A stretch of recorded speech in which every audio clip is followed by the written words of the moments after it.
Opo, kailangan po namin pag-aralan kung ano po talaga ang pwedeng ikaso natin sa kanila. At yun nga po, may case conference kami ngayong araw na to.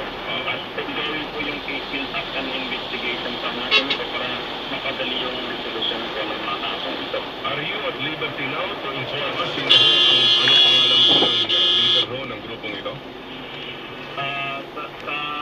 As of now, sir, hindi po namin babanggitin yung pangalan para po hindi po na makompromise yung mga ongoing investigation po natin ngayon. Pero anytime po, pag nakuha po natin at nakompleto po natin yung mga detalye regarding dito sa kaso ito, pwede na po natin isa po dito.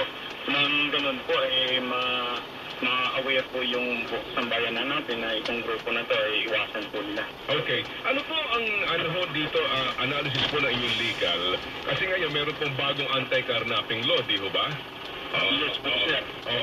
Pasok ho ba ang elements ng krimen sa carnapping ngayon? O ano hong krimen ito? O ito